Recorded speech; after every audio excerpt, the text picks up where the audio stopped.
Bueno, ¿qué pasa? Muy buenas, queridos amigos. Hoy tenemos un programa marcado por Mbappé, por las declaraciones y las no declaraciones, porque ayer, por primera vez en mucho tiempo, hablaba un directivo del Real Madrid que a mí personalmente me sorprendía porque, en cierto modo, dentro de la característica principal de este Real Madrid, que es el comedimiento, la moderación, el no hablar demasiado, el que la directiva sea más bien hermética, opaca, silenciosa, pues me ha llamado la atención como un directivo efectivamente del Real Madrid ayer rompía su silencio en un acto público además y se refería a muchas cosas, ¿vale? Le daba también un bofetón a la Porta interesante por el tema de repetir el clásico, pero es que además hablaba del tema de Mbappé, que va un poco en la línea de lo que yo os he comentado esta semana de todo cómo está girando el guión al respecto del silencio que estamos escuchando, del giro de guión en las ruedas de prensa de Luis Enrique, que ya no se pronuncia tanto al respecto de que va a salir o no, y de alguna manera a mí me preocupa, porque dices, hombre, yo entiendo que está todo hecho, pero cuando te dicen estas cosas, te quedas como diciendo, joder,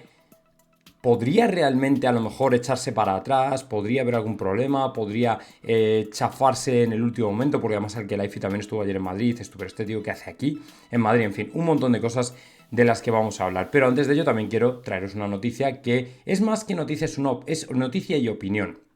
Ayer sabéis que el Fútbol Club Barcelona, después de su semana horribilis, que ha sido caer eliminado en la Champions por un lado, más luego además también el tema del clásico, de la Liga,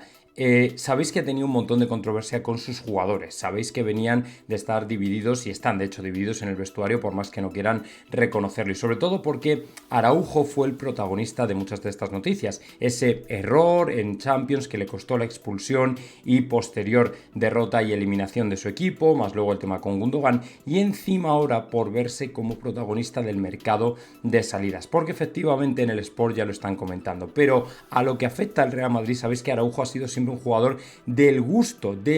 gustísimo de Florentino Pérez y lógicamente ahora el Barcelona no le queda otra y ya en Sport están diciendo que tanto el entorno del jugador como el Barcelona se están abriendo a la posibilidad de salir porque, número uno, el jugador no ve proyecto en el Barcelona, número dos, el Barcelona necesita pasta y lógicamente es una perita en dulce para el Real Madrid porque Araujo,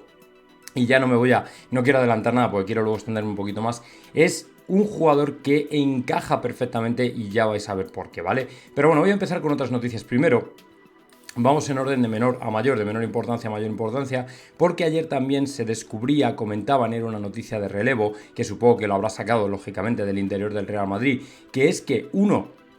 de los ojitos derechos de Florentino Pérez, que es ni más ni menos que Juni Calafat, el mejor ojeador de todos los tiempos habidos y por haber, resulta que no está muy contento por cómo Ancelotti está gestionando el tema Güler. Y es que Juni Calafat no está contento con los pocos minutos de los que ha disfrutado y se une lógicamente al disgusto que tiene la familia y el propio jugador de no estar interviniendo más, porque esto es tremendamente importante para su futuro. Ahora Ancelotti el otro día, después del partido frente a Barcelona, dijo que el jugador va a disfrutar de muchos más minutos, que todo va a ser diferente y que bla bla bla. Pero el problema es que cuando un jugador se nota y se sabe que no es importante, que no está para los partidos que están llamados a ser o a marcar un hito en la historia o a marcar un antes y un después, evidentemente yo no sé hasta qué punto le compensa continuar. Y Juni Calafat encima, que es de la directiva, pues evidentemente le apoya, porque se da cuenta de que al final han conseguido una oportunidad de mercado buenísima, un talento superior, espectacular, y que sin embargo está siendo infrautilizado.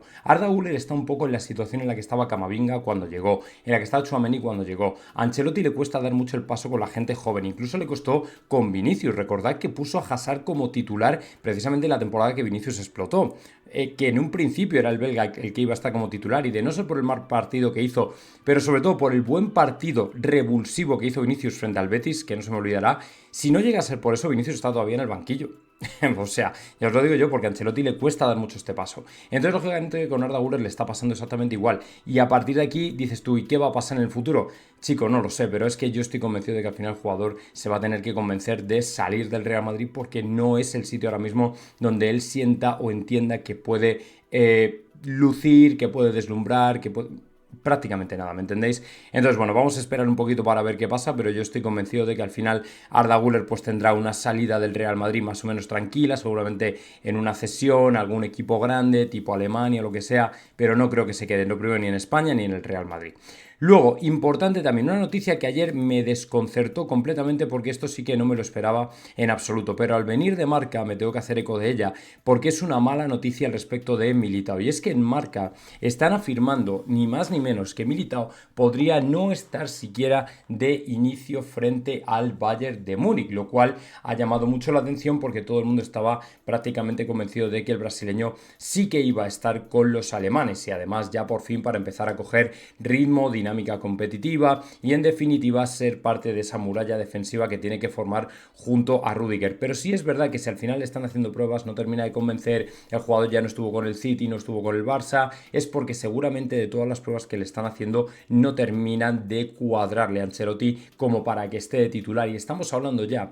de una semifinal de Champions, ¿vale? No estamos hablando de, bueno, mitad de la temporada, diciembre, un partido de liguilla, no, estamos hablando de una semifinal que lógicamente, donde lógicamente un gol, un partido, un error, como el de Araujo, por ejemplo, te cuesta una eliminatoria directamente. Entonces, bueno, pues yo creo que Ancelotti no querrá arriesgar, seguramente Nacho se quedará de una vez más en ese puesto, incluso a las malas nos podemos poner a Tchouaméni por ahí, bueno, el otro día Camavinga no lo hizo muy bien como lateral izquierdo, porque no es lateral izquierdo, pero bueno, el asunto es que tiene opciones, ¿no? Entonces, bueno, a mí me da pena por Militao, porque seguramente él ya quiere, como digo, entrar en dinámica de grupo, quiere estar ahí, es un jugador que en mi opinión sí que ha hecho una recuperación fascinante, pero claro, si desde dentro no le ven preparado, pues ¿qué vamos a hacer? Lo único que hay que decirle o pedirle a este Militao pues que tenga paciencia, que tranquilo, que todavía le queda, yo no sé cuántos años tiene, creo que tiene... Si llegó al Real Madrid con 19 por ahí, pero hace ya 4 o 5 años, pues tendrá 24 o 25, o sea que le queda todavía mucha carrera por delante y seguramente será pareja central junto con Rüdiger el año que viene. Así que bueno, pues mucho ánimo a Militao, que no desespere, que esté tranquilo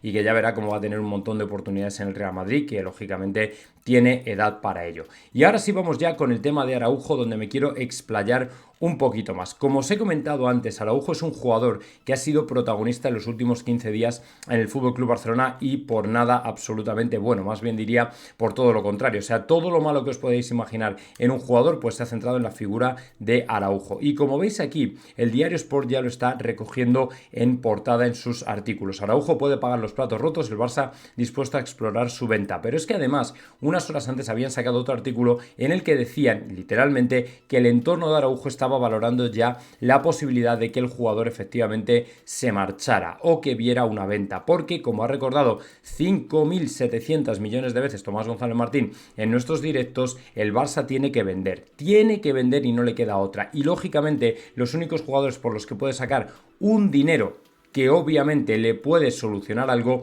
son Araujo y De Jong. Pensad que iban a recibir 12 millones por la Champions si se clasificaban, iban a recibir 50 millones por el Mundialito si se clasificaban, y de un golpe y de un plumazo se han quedado sin ello, con lo cual no les queda otra más que sacar o intentar sacar 70 millones por Araujo, que en definitiva es más o menos en lo que está valorado. Os voy a poner aquí la ficha, pero el asunto y lo que le interesa al Real Madrid es que Araujo, aparte de que ya estuvo cerquita del Real Madrid, aunque al final fue que no, es un jugador que está en su prime. Es un jugador que no solo te puede funcionar como central, que es una posición donde el Real Madrid tiene a 3 de sus 4 jugadores pasando la treintena. Entonces Araujo se podría convertir en otro de esos jugadores que podría eventualmente ser central, pero es que además es lateral derecho también, y sabéis que el lateral derecho es obviamente una de las posiciones que más se ha discutido en el Real Madrid. Como podéis ver aquí, Araujo normalmente se ha desempeñado como central, pero la posición de lateral derecho la conoce también, o sea, no es algo realmente desconocido, y eso lógicamente nos puede ayudar muchísimo porque te da la flexibilidad, la polivalencia